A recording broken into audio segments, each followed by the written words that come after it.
What up, Hoof listeners? Welcome into the Hoof Podcast on Thursday night. Appreciate you having you with us.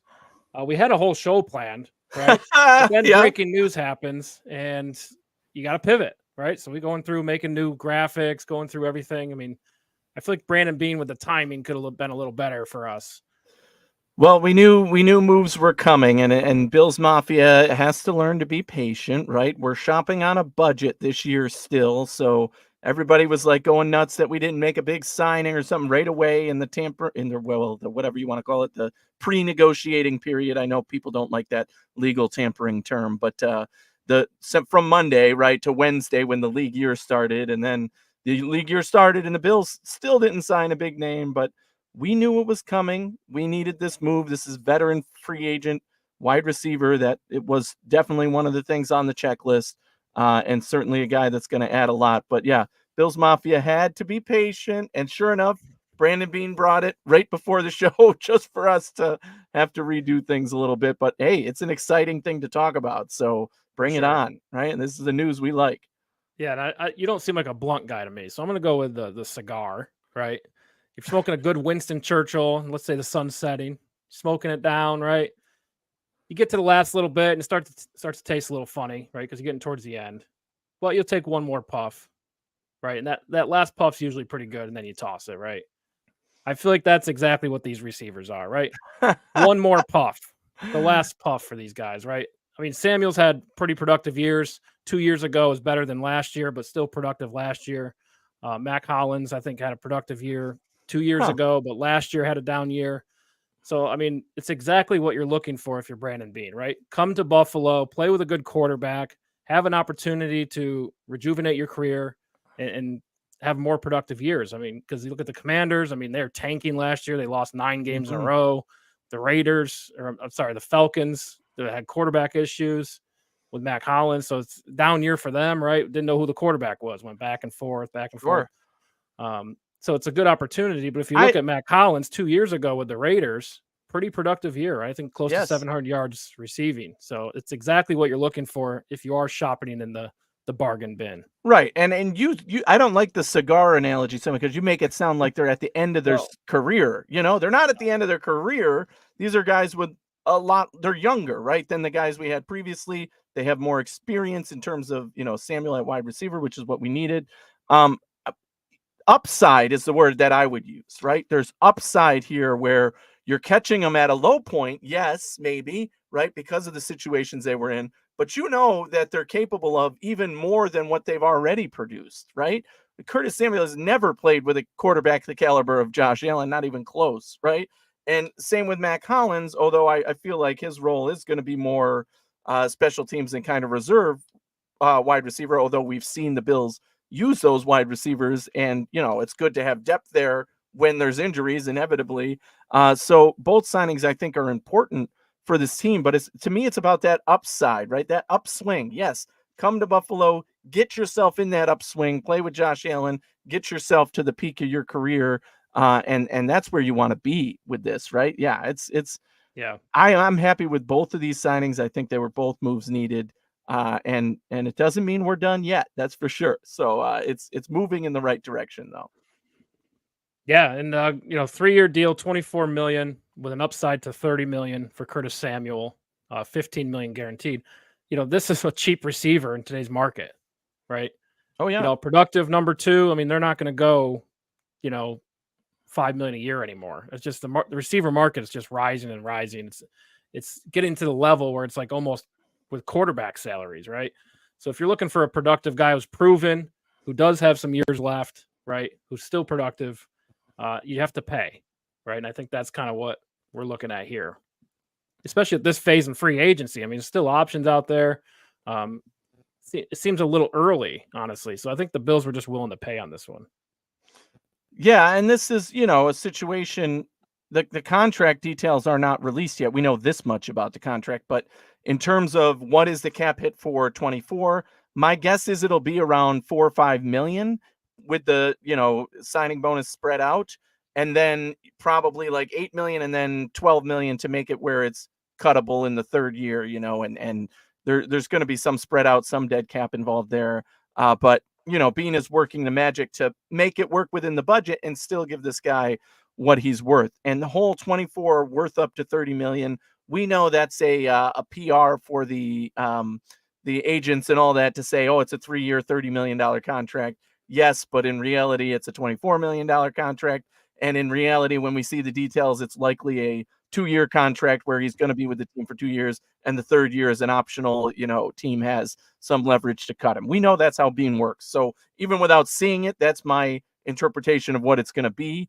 But the numbers will be important too in terms of the cap hit for this year, but it'll be digestible. And we know that. And this is without Brandon Bean pulling any other levers yet, right? He still has, extensions that he could do, the Taron Johnson, will it be some other guys in there who could get extended? And of course, any other reworks that are done, plus the 10 million that they're getting June 1st for the Trey White release, which I think could be used in other ways as well. I mean, if you're missing a piece or God forbid there's an injury at that time, there's trade value that can happen. So you got to have a little money to play with still. And Bean has been working magic when it comes to the numbers here. I think this contract will fit right in with that. Yeah. So what do we know about Curtis Samuel, right? He's 27, right? Drafted in 2017 by the Carolina Panthers. Kind of had some injury issues, right? Only played 9 games his rookie season, 13 games in 2018. Really, in those 13 games, only 500 yards receiving. Got better, right? Kind of had some injury issues, but got over it in 2019. Appeared in 16 games, 627 yards receiving that year, 6 touchdowns. And then COVID year, right? 15 games, 851 receiving yards with Carolina. Goes over to Washington, another injury, right? Only appears in 5 games. And then the last 2 seasons, he's only missed 1 game in those 2 seasons. Both years had around 600 yards receiving. So, I mean, it seems like kind of a rocky start for him, but the last 2 seasons, I think there's a lot to like here. But again, you watch his highlights, you watch his film, you can put him anywhere on the field, right? And just going back and watching last year, still has the burst, right? Still out running corners. And one thing you really like about him is you can line him up at running back, you can line him up on the outside, put him in the slot. I mean, this guy can go anywhere. And one thing that pops off for me is just still has the explosiveness, right? When you watch it, and also contested catches, right? You just see a ton of contested catches from him, and they love running the trap handoffs or the end arounds with him, and he's been pretty productive at that, right? Yeah. So I watched. The first thing I did was I know Curtis Samuel, the receiver. We have impressions of him. We know he's been in the league, right? The speed. He was on our free agent radar already. So I looked into him there a little bit. But once we signed him, the first thing I did was look up some highlights, right? And I agree with you with what you mentioned. Some of the things that stood out, contested catches, which, for a guy like him, we knew he has the speed, which is something the Bills needed to add. He has the versatility to play everywhere, which is an important thing in this offense, especially. I mean, we see tight ends lining up in the backfield. We see all sorts of formations. Samuel's going to be adaptable for that. And I think that'll help with the offense that Brady wants to run there. And his contested catchability to me stood out more than anything. The speed down the field, which we said the Bills need, and just his energy on the field, the tenacity. He reminded me in that aspect of a Stephon Diggs, where he's going to fight, he's going to have attitude on the field, but he's going to be smart about it, right? He's a small guy, relatively. He's 5'11". He's not like this 6'4", bulky, huge guy or something, right? So he plays smart when he gets the ball, and he can get the yards after catch and use his speed to make guys miss. And I think that's going to be what I'm excited to see, how far he can go with that with Josh Allen at quarterback, right? He's never played with somebody like that, as we've mentioned. So I think finding it's going to take a while to build some chemistry. Hopefully they're able to do that through, camp in the preseason and all that.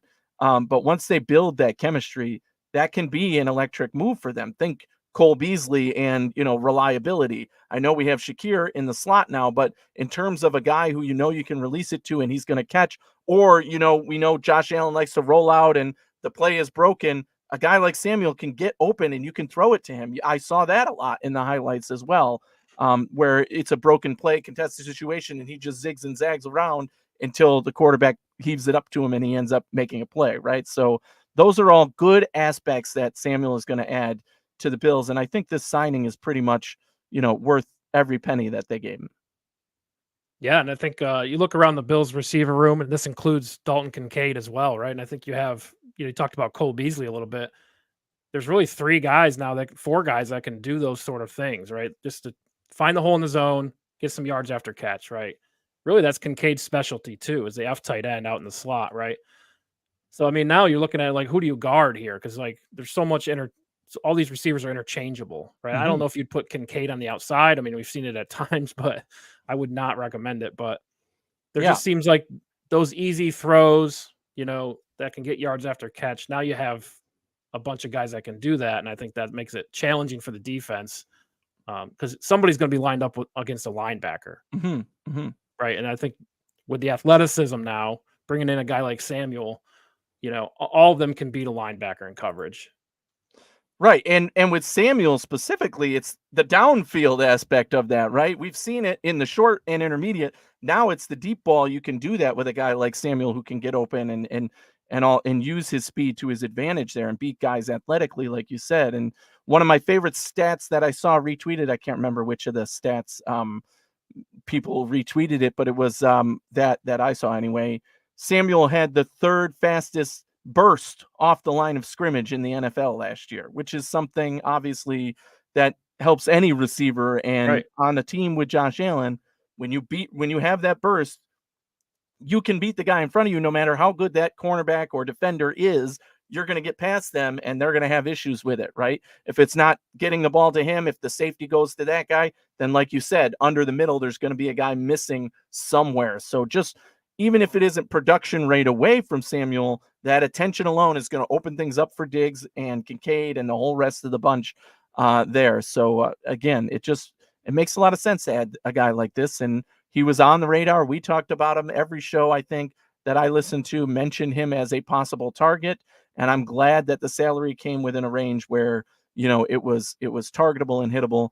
This is what we needed. Veteran wide receiver who can get the job done. And he adds the speed element, different, but similar to, at the same time, what this offense likes to do and fits in really well. That said, I think it takes off the board a couple of guys that we were most interested in and talked about. DJ Chark for me, LaVisca for you, I know. That's okay with me. I'm perfectly fine having Samuel, who is, I thought he was above the price range. He was the next tier up in my mind from the guys we were talking about that were more in budget, I think. So I think that does eliminate any other veteran wide receiver signing unless a guy comes in for minimum just to compete. But I would expect this is the guy they go with, and those guys are going to end up somewhere else. Yeah, we were shopping at the Dollar General, right? Exactly. I mean, before all these moves happened, like all this cap room appeared all of a sudden. Now we're going to Target and getting receivers. So, good thing to like, a lot to like there. Let's see. Samuel and Hollins, how does that impact the draft for you? It doesn't. It does not move the needle whatsoever on the draft for me, and I'll tell you why, right? Most people are like, oh, well, now we have a receiver, so we don't need it. No. We signed AJ Epenesa. Do we still need defensive tackle? Yes, right? Like there's 5 guys there that we only had 1, right? So we signed a couple more, but it doesn't eliminate the need at the position. I think for 2 reasons. One is that although Samuel can play all over the field, he's the veteran wide receiver we needed. That box was already on my list, right? So we needed a veteran wide receiver, number 1 in free agency, and we need to draft a guy early who can impact and be the true X receiver I want. I want a true X who can, play that position well, and the veteran behind him who would be Samuel in this case. Hollins, I think, is truly more of a depth and special teams ad. A lot of people have said he's the Trent Sherfield replacement, basically, which is, I like that move, right? Yeah, he seems like a straight line runner, right? Catches deep passes, right? Pretty limited. Have you seen? But he's jacked, right? This guy is, I think he's 6'4", and and he's. So we've always talked about, I think on our show for years, how Josh Allen has never really had a super tall receiver to throw the ball to. Well, This guy Kelvin gets that Benjamin. done. You could see that happen in the red zone, right? He could maybe be a factor there, but you're talking about depth, right? He's not going to get a lot of snaps on the field, and he's going to be on special teams, right? He's played special teams throughout his career. He's a big, strong guy on special teams, so you need that too, right? So that's good to have on your team, but it doesn't move the needle for me. It replaces the special team players we're losing. We'll talk more about that later, but it's also a depth wide receiver signing that I really like in place of Hardy and Sherfield, who left. But Samuel is going to have more of an impact on this team than Hollins. However, still does not move the needle for me in terms of draft at all, not even a little bit. Wide receiver is top of the list, is the biggest need. We absolutely need to do that. I absolutely think it's going to be round one, whether it's trading up for one of those guys and landing, the receiver of the Bills' choice, whoever it is that Brandon Beane and Sean McDermott agree is their guy if there's a run on wide receiver, or taking one at 28 if one falls to us that they like. They're going to take them. I know everything at this point from, trading up. I've seen everything at this point from trading up to make sure they get a guy to taking Ladd McConkey at 28 to, picking guys that I think shouldn't go until the second round. But if there's a guy there at 28 that Beane and McDermott are like, they're going to take him regardless. Yeah, I don't care what edge or defensive tackle. We can talk about needs there as well, but it does not move the needle for me. Wide receiver is still top of the list, is still the biggest need. Get that true X guy. And there's a lot of them in this draft, and there's a lot of them at the top. And I trust that they're doing that evaluation to get that job done. Yeah. And I think before the signing, everyone's in on receiver, right? That's the biggest need. Defense, Daquan Jones getting re-signed, kind of fills defensive tackle a little bit. Safety, low value position, other ways to fill that. But now I think with Samuel coming in, I think it does take the pressure off a little bit. You can start to look at best available, right? It's not so much that you have to reach. And what I'm talking about is if Troy Franklin's gone, if A.D. Mitchell's gone, right? Brian Thomas would be gone in that scenario.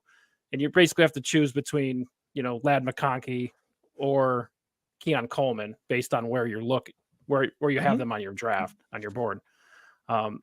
So to me, it's like you have more options with this signing in the draft, right? I think you're less inclined to trade back, right? You could trade back now and it wouldn't be the end of the world. Whereas before it's like, well, true. You have to reach a little bit to fill that position. So I think puts them in a better position for the draft, right? Right. Because I think, honestly, like Ladd McConkey is probably not a target anymore, if you're asking me. Because Samuel kind of replaces that. Well, I think he'd play primarily in the slot, kind of that Cole Beasley type thing, right? Just finding the hole in the zone, getting the ball. But I think now you need an outside receiver. Samuel can do that role. Shakir can do that role. Kincaid can do that role. You kind of need somebody on the true right? X, Troy Franklin types, right? Yeah. Straight line runner, right? So I think it does impact the draft in that way, right? You're not just looking for any receiver anymore. You're looking for a particular type, as you mentioned, right? The X receiver. Yeah, and that's exactly. And I still, you said Samuel plays some of that role or whatever, but you agree wide receiver is still a need in the draft, like a top need. Like this is what they're going to go after. Because there's also the talk of long term. You got to have somebody there long term, even though Samuel just signed his contract and Diggs is going to be getting older. You have to draft young guys to come in and be ready. And the sooner they start building that chemistry with Josh Allen, the sooner they get on the field, the better it's going to be long term for that preparation.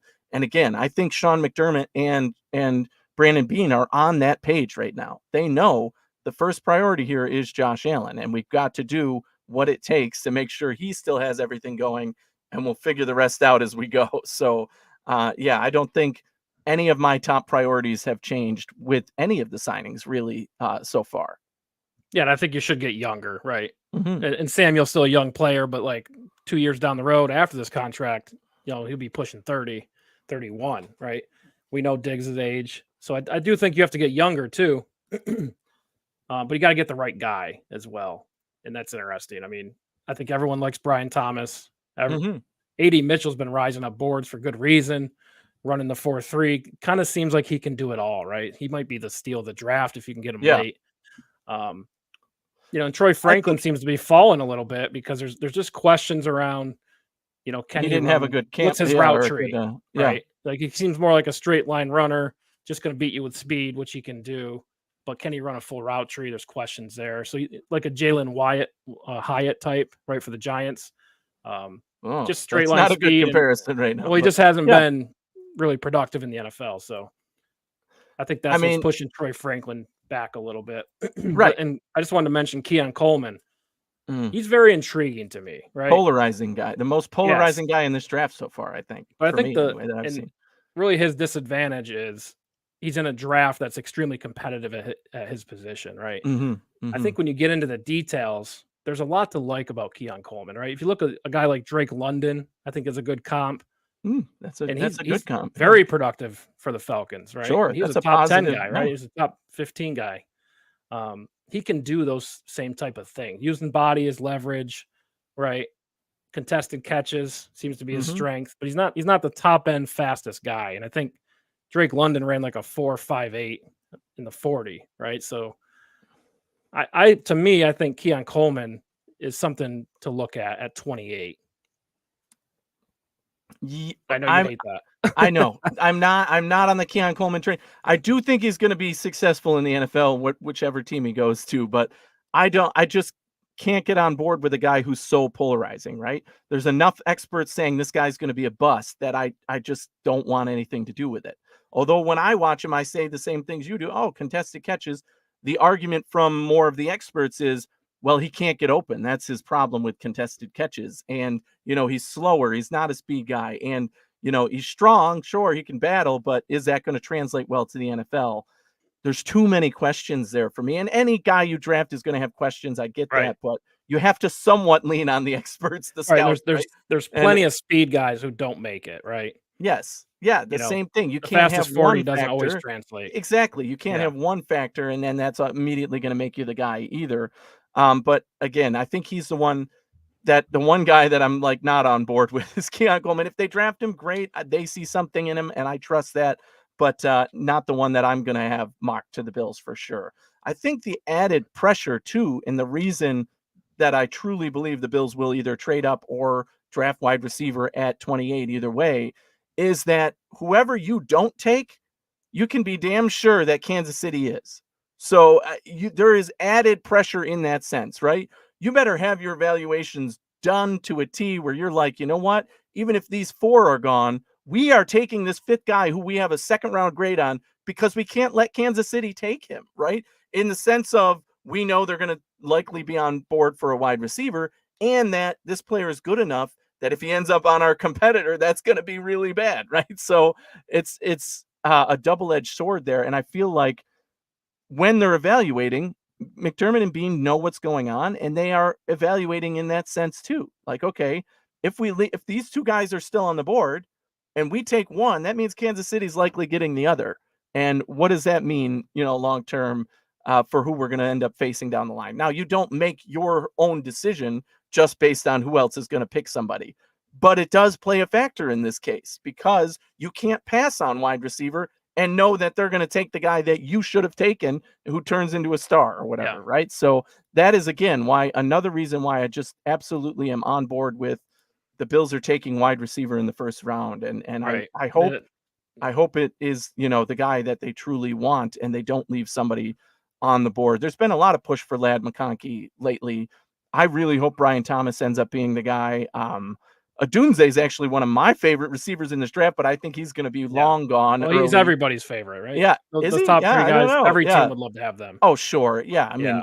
yeah, exactly. But they're going to be long gone. And if Thomas falls that far, it'll be a miracle, I think. But you never know. Maybe A.D. Mitchell's rise is going to be there. But that's another guy where you hear positive and negative about him. If the Bills end up taking whoever, Troy Franklin, Ladd McConkey, that means A.D. Mitchell's still on the board and he's going to go to Kansas City. I mean, that They would need a be tackle tough. as well, too. Sure, But you sure. can't I mean, it's let not given that they're going to take him, but the Mhm. fact that if you leave him on the board and they can take him, you need to keep that in mind. Right, but you can't just let the mere presence of Kansas No. City force you into reaching for a receiver. You But know it's what I mean? what you need. Yeah. You're But if you taking like him a because guy, yeah, if you are set on Brian Thomas and he falls, you got to trade up sure. and get him. You know, At this point, though, there is a weird gap at 28, I think, where most rankings I've seen from various sources, there seems to be a weird gap where AD Mitchell rising, Troy Franklin, fall into his early second round. I mean, it almost seems like you're in a position where if these Brian Thomas, AD Mitchell go early, you're going to end up reaching for a guy who should be in the second round, right? And that's kind of what you want to avoid. So I think just having the ammo, like, Brandon Bean knows, having the late round picks, using them to trade up a few spots just to get the value right. We know they're huge on just make sure you draft them at the right position if you value them at that position, right? So I think that's kind of what they're planning on, if you ask me, right? Outside looking in. You're loaded up on the back end with draft picks. We've seen that work for them. They just trade up, 2 or 3 spots and get the guy they want. Saw it with Kincaid last year. We've seen it in the past with Kyrie Elam, right?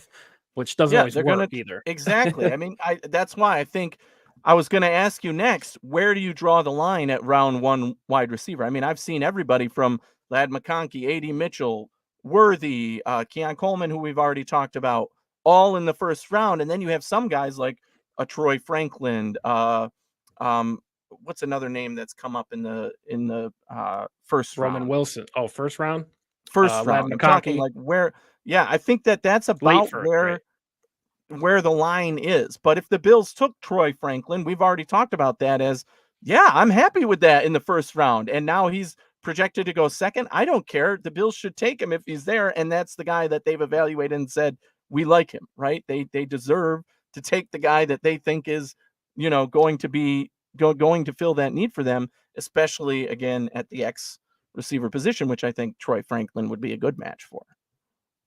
Yeah, I think you're right about that. He's an X receiver. And I think he does have a little more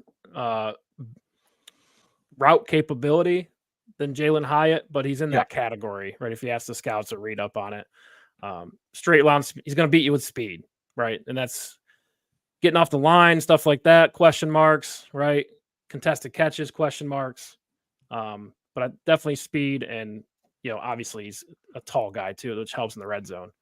Yeah, McConkey also just had his pro day, right? That was a popular. I think that's another reason why he was on the rise. A lot of guys didn't work out. He did there. He was kind of the star of the show there, and he did really well by evaluations that I've heard. He's a smart player. He's super quick, right? And you know what? One of the things that we talked about on the show, like it or not, Brandon Bean and Sean McDermott use character as a judgment. It doesn't matter how talented you are. You need to be a character guy, a leader, not necessarily somebody who's always out in front, but you have to be that guy on the field and off, basically. And they use those interviews as a big part. And I heard an interview with Ladd McConkey at his pro day. I'm sure it went well, really good. It was phenomenal. And this was just on NFL Network or whatever. But, I was like, okay, now I've got this guy circled because I've seen the interview with him, and he is that guy. Like, he's a stand-up guy, and he's, he says all the right things, and he talked about competing, and every word he said, I'm like, oh, Sean McDermott is like highlighting these words in his notebook right now, because this was, that to me could mean that, he could be that guy going to the Bills. But I haven't seen that. I haven't seen that kind of stuff from a few other guys yet. I don't see it, and here's why. There'll be more on the list like that, but because he had his pro day and he's been in the news lately, a lot of guys have him running up the board right now, and that is, one of them. So we'll see where he ends up. He's a smart player, and I think he's gonna go late first round, right? Because there's a lot to like there. It's hard to see him not being productive in the NFL, right? The problem is finding holes in the zone, taking those short underneath passes. I think that he would excel at that on the NFL level. The problem is you have Kincaid, you have Knox, right? Those guys already do that type of stuff. Now you bring in Curtis Samuel. He can do some of those roles as well. Khalil Shakir does some of that, right? So there's just, it seems like there's just too much of that type of receiver in the Bills receiver room. And you need to diversify and find another strength, right? Whether that's you want a big physical receiver in Keon Coleman, or you want a straight line guy who can, keep the 2 deep safeties deep, right? And Troy Franklin, keep them deep, right? Yeah, keep them deep, right? Or AD Mitchell, right? Who's a 4-3 guy. So if it's me, I'm looking at those type of receivers. But who knows? Joe Brady's going to have his own, fingerprint on this decision. It seems like the Bills are kind of changing the guard at coordinators, right? Defensive and offensive. So, who knows what they have in mind, right? But I think they're off to a good start here with the Samuel signing. Are they already better than last year in the receiver room? I mean, it's hard to say right away. I still think you draft, as long as you draft that wide receiver in round one of these guys that we've talked about, any of them, yes, I would say we're better at wide receiver in the long run. I mean, we saw the 2 signings that we made last year go bust, right? And that really sucked. So I think any move is an upgrade. And certainly those were budget moves as well. Those weren't big elaborate signings. The Curtis Samuel signing alone is much bigger than either of those were, right? So I think in that sense, absolutely, they said, you know what, being just budget at wide receiver wasn't good enough. We've upgraded now, and we lost Gabe Davis, so now we need to remove that as well. And we all know how I feel about Gabe Davis. Glad he was on the team, contributed what he could, but it was time to move on. And I think we can upgrade there. So I actually think Samuel is an upgrade there in terms of his receiving ability and his dynamic ability down the field. So yes, we are on the move to upgrade. You still need to add more just in terms of having the physical bodies, the capability. But yes. Yeah. And you mentioned special teams too. Mac Hollins, I think there is a special teams restructure going on, right? Big time. Sarah Neal signs with Miami. He's been a long time special teams player, right? And I think guys like Tyler Matakevich is a free agent. Matakevich, yep, that's another one. He's still a free agent, right? They haven't re-signed him yet. Nobody's. Still, I don't. Still not available that I've heard, but you never know. There could be breaking news on that sometime. But yeah, no word on Matakevich. But it appears, at least through the signings that we had, right? When you're talking about a depth linebacker who can play special teams, who does that sound like, right? So I mean, that's exactly where it seems to be going. Is they're moving on from these guys. It's time to get younger. It's time to get better in terms of depth, right? Although Matakevich was a great special teams player, he wasn't a linebacker, right? I mean, he was an LB in label, but not on the field really. And I think when you upgrade at that position, you're bringing him in, Morrow, and saying, here's a guy who not only is dynamic as a linebacker, can play both positions, has had the green dot on his helmet, which is another thing, but he's a special teams guy as well. So I think bringing in guys who can play multiple aspects and still paying them minimum salaries, right? He's not getting some huge number to be the 3rd or 4th linebacker and a special teams guy. That's important, right? You took Matakevich, his number off the book, but also still upgraded in my mind at that kind of spot. And it seems like all the way around now, special teams has gotten younger. Our special teams took a step back last year, and now they're like, okay, this is what we have to do moving forward. It's part of the business, right? We weren't good enough. Make those cuts, move on. Thank you for your service. We love all those guys. There's no bad blood there, but it was time to find better pieces. And I do think that adding a guy like Morrow and Hollins, those are going to be good special teams players that are the new staples on that side of the ball for us. Yeah, it'll be interesting to see kind of some of those deep receivers, if any of them contribute to special teams. Isabella, Justin Shorter, KJ Hamler. I'm not sure if he makes a team, but he's just, if you go back and look at KJ Hamler's track record, it's just injury after injury. Something always pops up with him. Yeah. And it didn't work out with a lot of teams. It doesn't seem like it's going to work out here if you look at history. But you got to think like that's what they're looking for out of those players, right? Especially bringing in Curtis Samuel. We've already talked about the draft, probably going to add 1 or 2 receivers in the draft. So really the competition at that lower level is special teams, right? So I think that's why you bring those type of guys in, right? Yeah. We did see Isabella contribute to special teams and, kick return in some situations, right? It'll be interesting to see if that's the plan moving forward with him, or is it somebody else? Right. Is it Samuel? Maybe we really don't know what they're thinking in terms of punt and kick return specialists right now. So you're right. That is a role that one of these guys could take, or maybe somebody who's already on the roster in like Isabella, or signed like Isabella. Yeah. So who knows? That's still a question mark when it comes to special teams. But those other roles, gunner and guys who can hit on defense, certainly we are replacing, right? The Metakiewicz's and the Saran Neals and all that of the world. So, yeah. Michael helping us out with the news while we're recording here. Yeah. Terrell Donson, per source, signs with the Seahawks. So he's Yes, gone. I did see that. Kinda And saw that coming.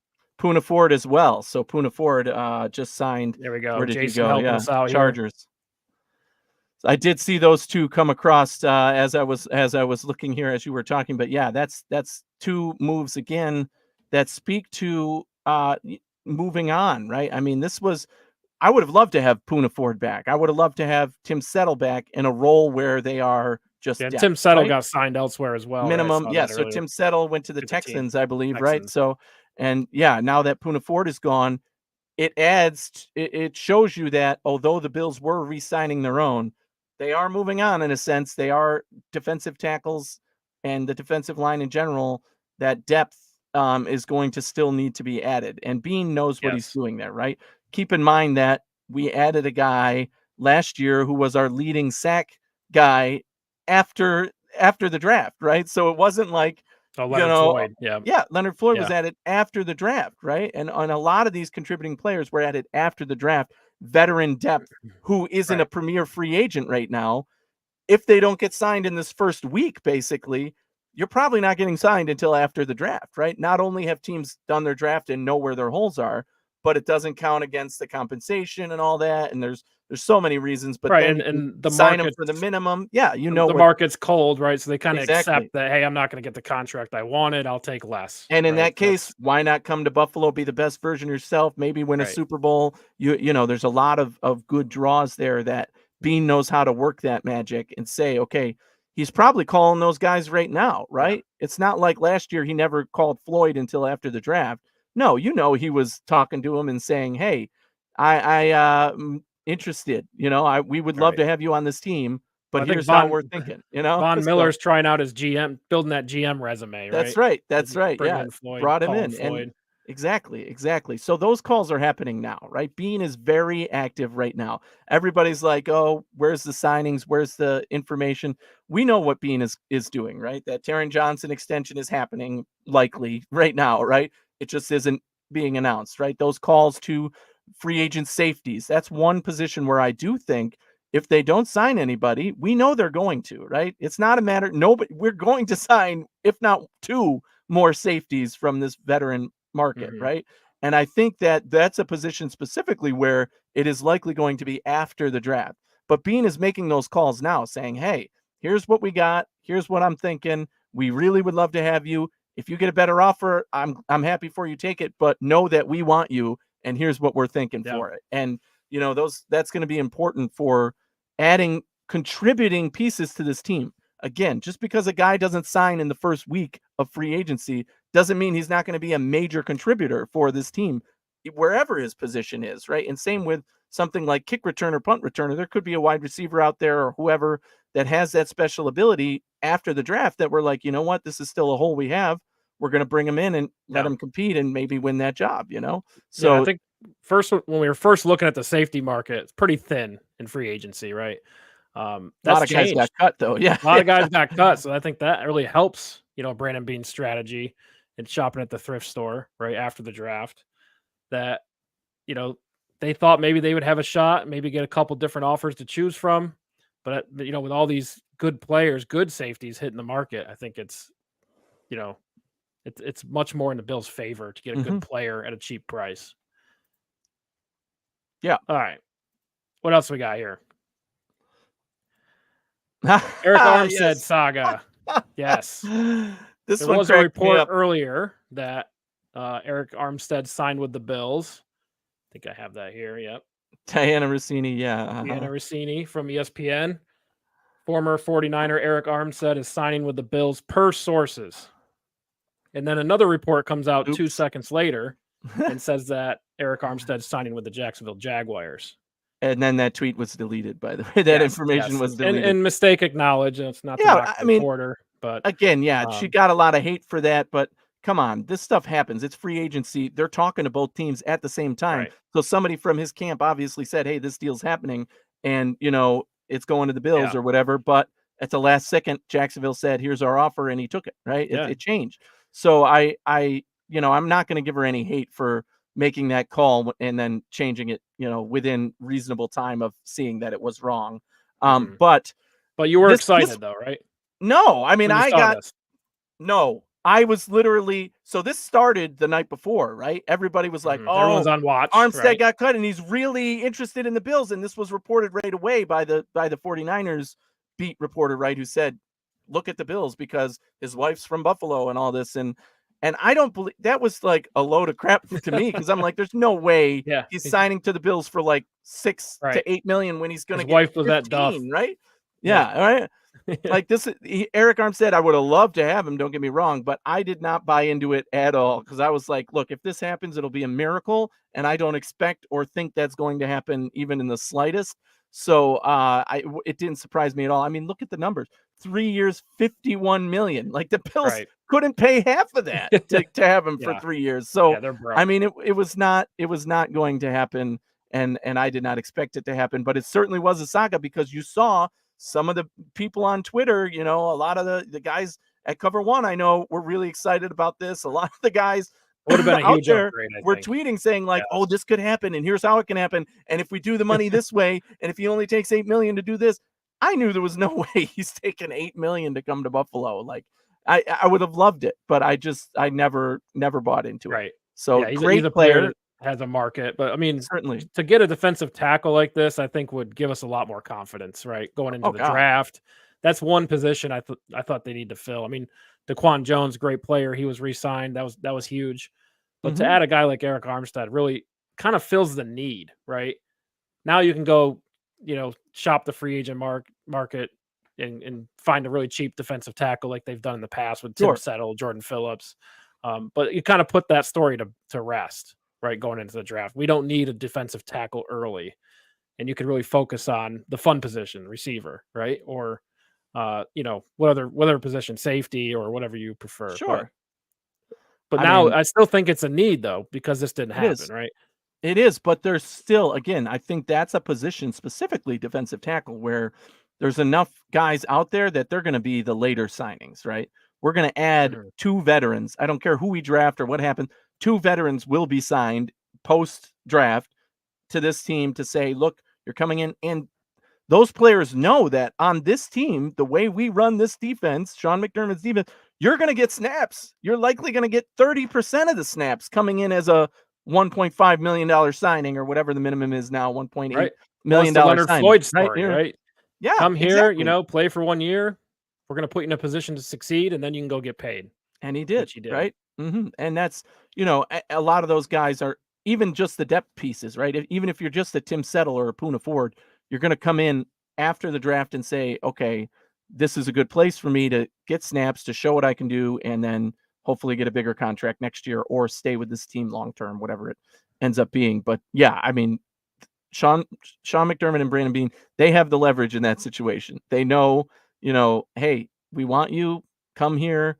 We'll talk to you when we're ready, but it's not going to be until post draft, because I don't think, again, looking at the list of guys who's available, I would take 2 of those, at the bottom of the barrel right now, like 10 guys in. So even if a lot of them do sign, there's still some names that can contribute, right? And I think that, one that I've seen glorified a little bit is Carl Lawson, right? I don't think he's Mhm. signed anywhere yet, at least that I've seen.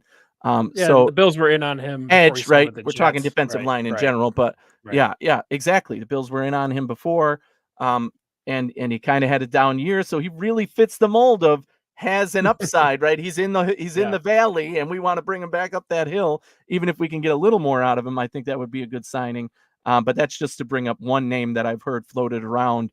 There's plenty of guys, though, that it could be somebody you haven't heard of by the time it comes around, but they will be contributors when it's all said and done, both at tackle and at edge. The D line in general needs those bodies to be able to rotate, yeah, needs the competition in camp to decide who's making the roster, right? And Eli Anku is not going to immediately just be given a roster spot, right? There's going to be competition there for him. for sure. And a lot of that's just how's Von Miller gonna be, right? Mm-hmm. Um, is there any indication that he's gonna come back to even 3/4 of the player he was, right? Mm-hmm. Versus what we saw last year, which was very disappointing. But Daquan Jones re-signs with the Bills, 2 years, $16 million. Huge for us, right? 32 years old now, but I mean, it's a different defensive line when he's playing, right? Especially Yes. in stopping the run, right? Oof. Plays a large Big role time. in that. He played the last 2 games. The regular season had 2.5 sacks. I mean, you like to see that from this position because for a while there was just Ed Oliver making plays on the inside, right? So I think it looked a lot different with Daquan Jones in there. Yes. Is he enough, though, is the question, right? Now 32 years old. I mean, yeah.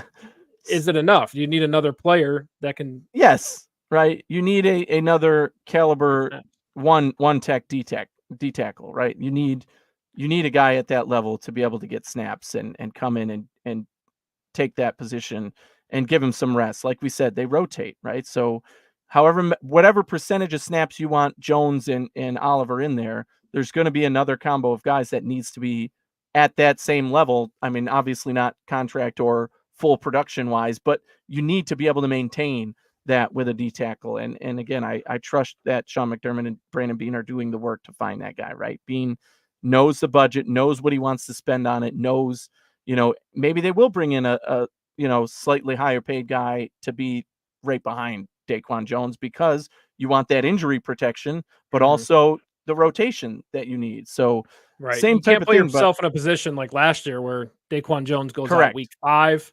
He doesn't come Yes. back to week 16, right? So it's, if you're in Right. that position, you got to have some depth there to, Yes. Somebody you can fill that trust to gap. start again. And that's why we saw, them sign at linebacker depth, who's somebody who's had the green dot, somebody who's been there, can play both positions, right? Because that position really cost us in the playoffs, especially, but in the season as well, that was an adapted position. I think we got a lot out of the guys we had. But regardless, it still is something you want to protect yourself against moving forward. And knowing how much they rotate on the line, you have to prioritize getting bodies that you trust there.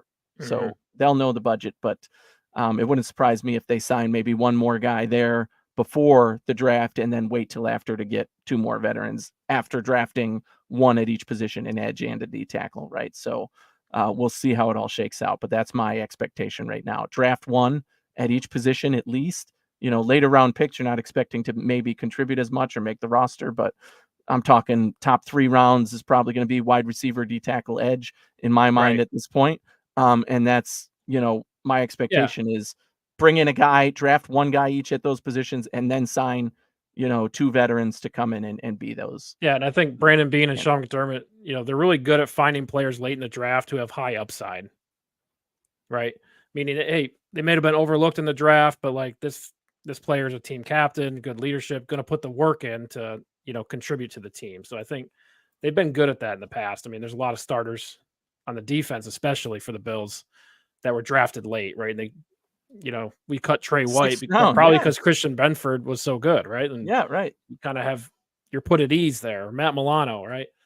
But I think this is an important draft in that way where you have to find these contributors, guys you can coach up who can contribute to the team, right? And I think that'll be the focus for the defensive line, especially. Ty Johnson and AJ Epinesa re-signed as well. I'll start with Ty Johnson here. For me, I just thought Ty Johnson would provided a spark when the team needed it, right? They go through these cold streaks on offense, whether that's Josh Allen, whether it's the play calling, whatever it is. Usually the run game is what gets them out of these cold these cold streaks on offense. I thought Ty Johnson really contributed to that role when it was needed, right? Overall, I thought he had a pretty decent year. What do you think about Ty Johnson? Yeah, excellent complementary player in this offense, right? He was able to burst through the line, get burst yardage. He's very physical, which is great. He's not a huge body guy, which I still think is the need at running back for the Bills, right? We need that bowling ball back.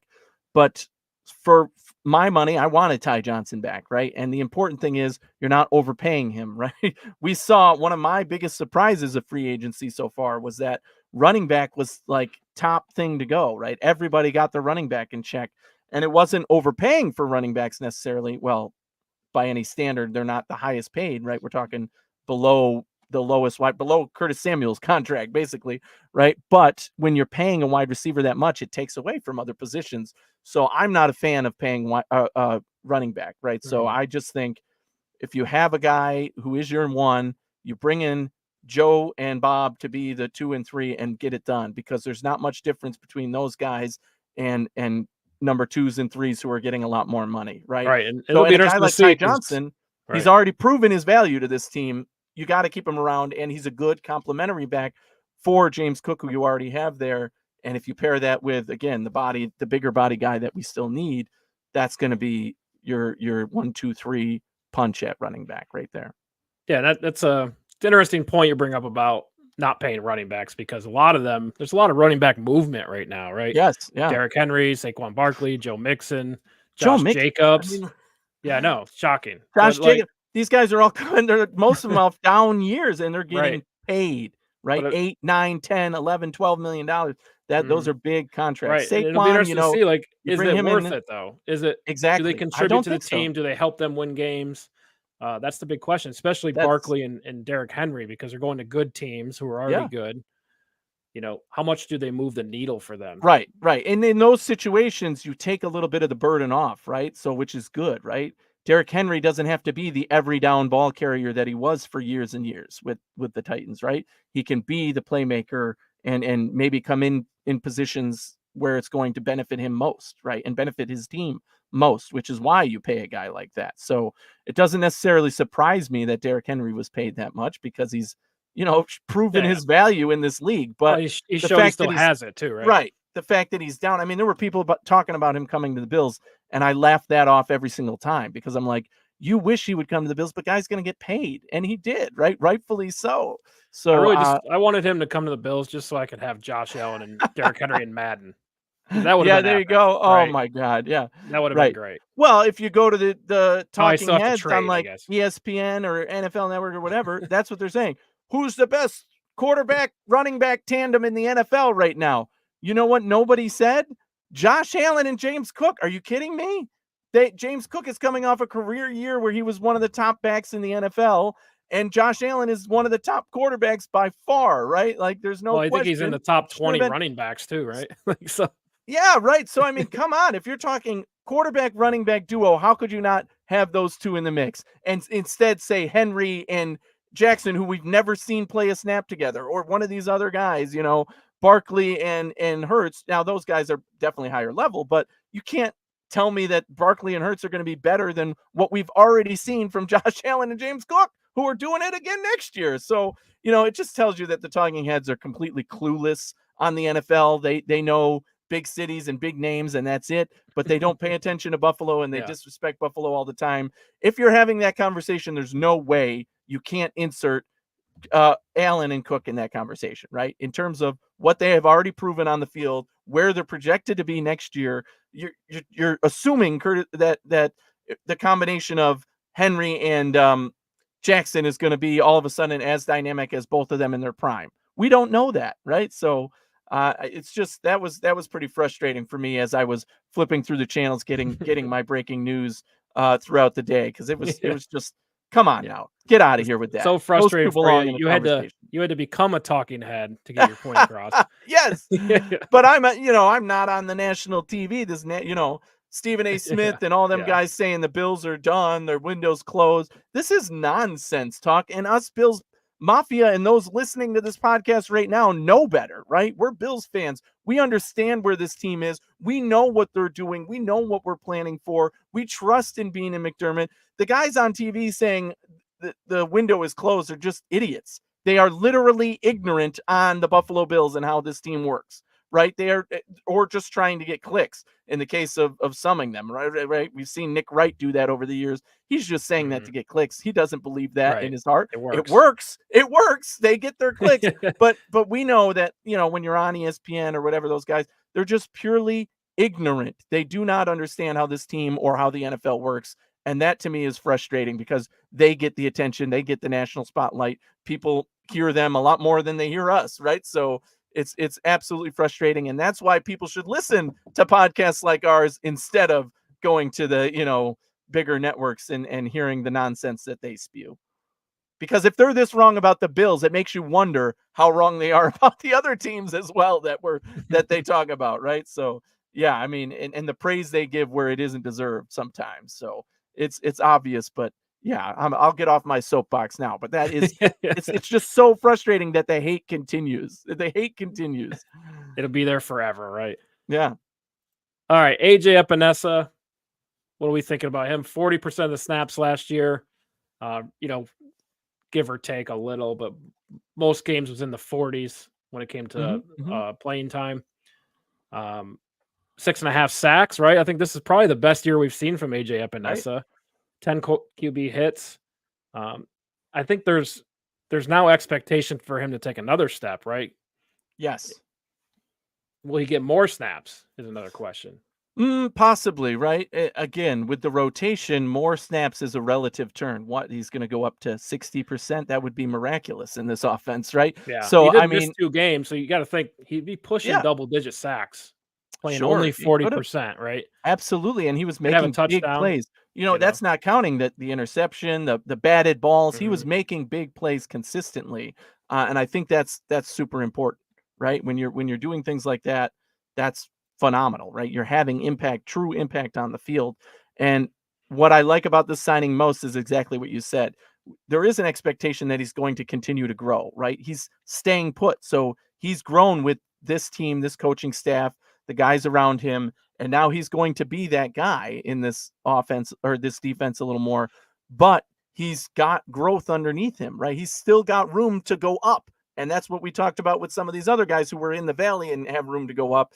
Epenesa is still on that growth chart up to see what can he really be. And I think that's why it ended up working out for both sides, because Epenesa's thought is I can continue to grow and either prove that this team needs to pay me the big money to keep me around or get that big contract with somebody else, and stay put where I don't have to learn something all over again to continue the growth chart that I'm already on. And so I think that worked very well for both sides.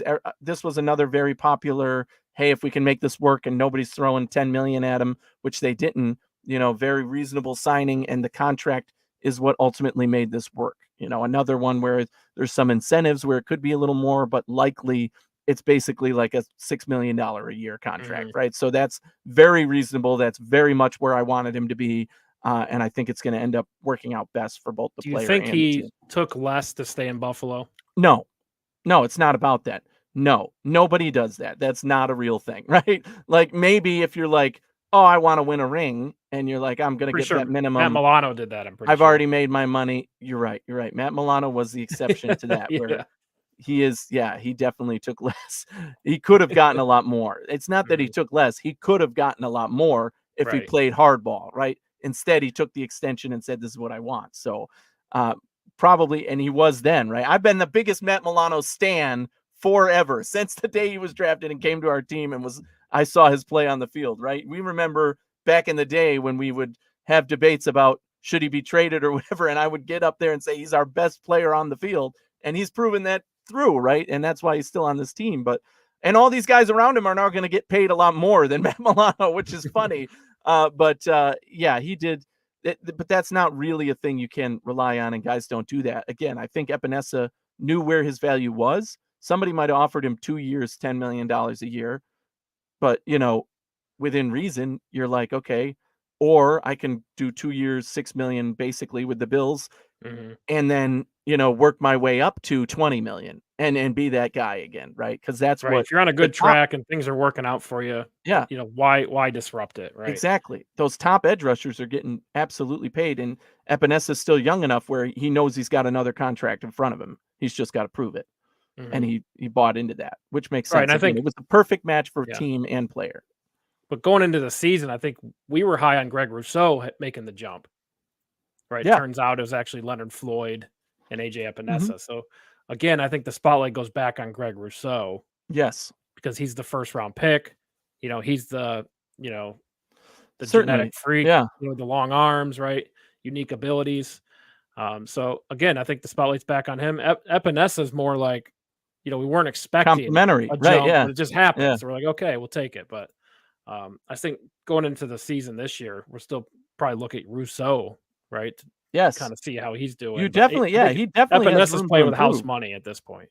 Right. Rousseau in the run game definitely proved to be, he's like one of the top graded edge guys for the Yeah, run that could game, be but role, he's right? definitely got to step it up with the sacks and production wise, right? Like getting to the quarterback, making those tackles that matter for loss, is going to, Rousseau needs to step up as well, but he's under contract. So, and he, will probably get that 5th-year option as well, to say, okay, what do we do with him, right? So it's going to be, he's going to be on the team for a while too, and he needs to show improvement for that big payday as well. And you're not going to have enough money to sign both of these guys basically in the long run, right? So that's why you're lucky to get Epenesa for 2 more years. Hopefully you keep Rousseau around and you have some consistency and some depth there, right? In guys who know how to work together.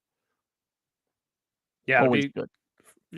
it's always great just to follow and see how it works out. It'd be really interesting to see like what the Bills do in the draft. Um, is there going to be competition for Epinesa? Right, that's always a question mark. But let's look around the league a little bit. Last topic of the night: tons of movement. Right, talked about the running backs and how they kind of just every running back was on the move this year. And I think receiver, a lot of surprises there as well. Kelvin Ridley getting a huge contract with Woo, yeah. Tennessee. Kirk Cousins was extremely surprising.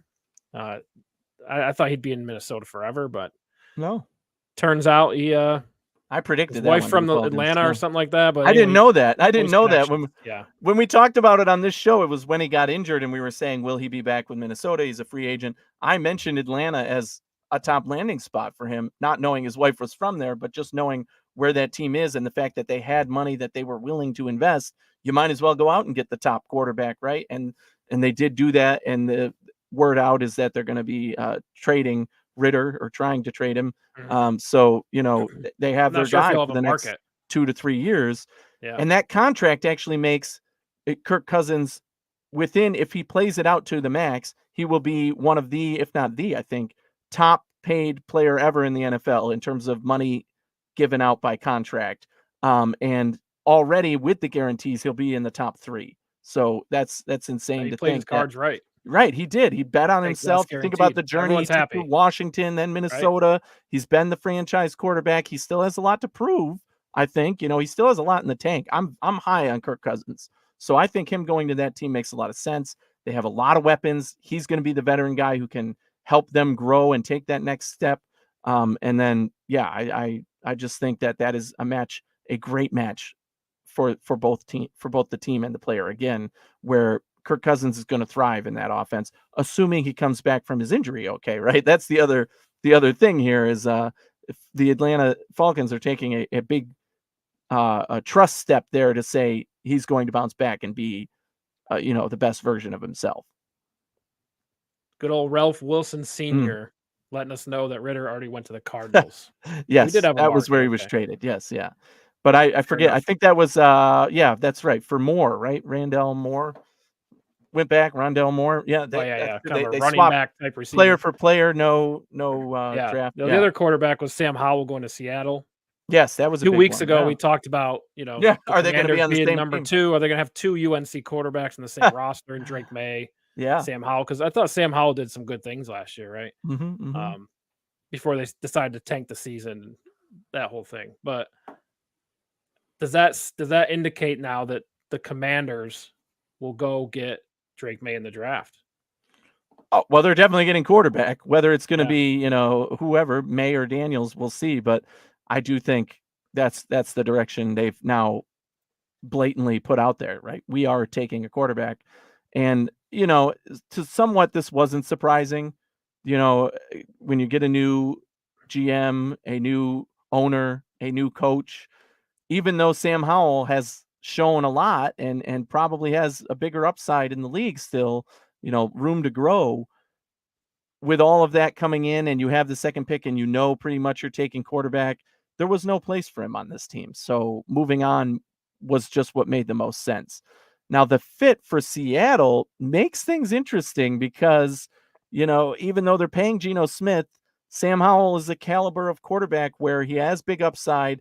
And I love the weapons on that offense. I mean, no matter which way you look at it, Seattle's offensive weapons are some of the absolute best in the league, top to bottom, from running back 1, running back 2, wide receiver 1, 2, and 3. I mean, any quarterback would be absolutely happy to throw the ball to those guys. However, that comes at the expense of the offensive line, which was not very good last year, and which led to, Smith getting injured and having trouble getting the ball out and all sorts of things that, when that doesn't happen, nothing's going to go right. So they do have things to work on there. But I think if he gets the chance, again, there's still some upside there. I think Sam Howell can be a decent starter in this league. And he showed that with a few 400+ yard games and all that. And certainly situations dictate that. If you're down by a bunch, you're going to be heaving the ball a bunch. But, it's unfortunate for him that he ended up in a situation where the whole franchise is being overturned.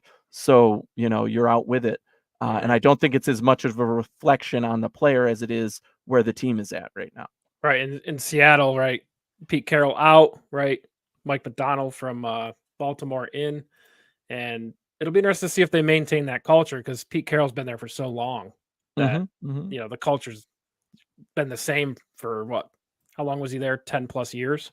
Yeah, a long time, right? So it'll be interesting how they make changes. What's the new philosophy?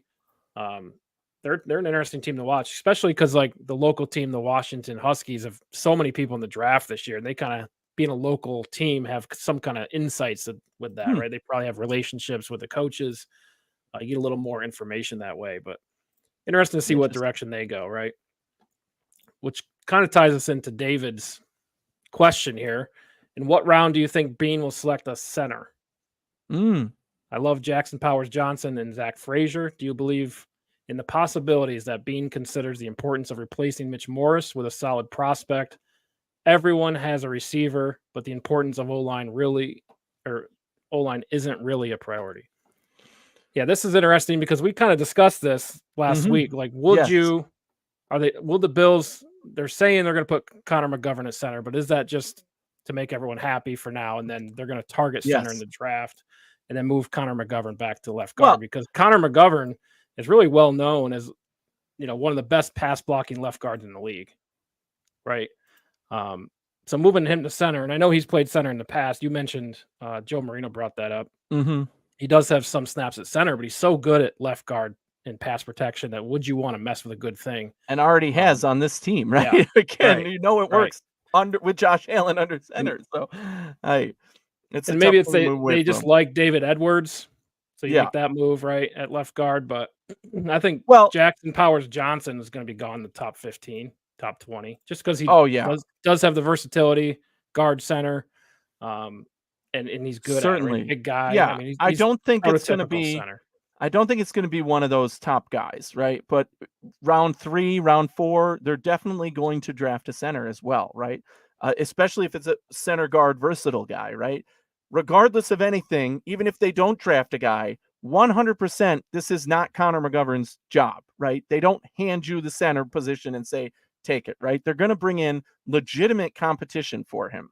Whether that means, again, signing a depth guy who didn't get signed to free agency, bring him in and saying, hey, your competition. That doesn't work so well on the offensive line in some cases, because the guys who are out there at that point are probably out there for a reason.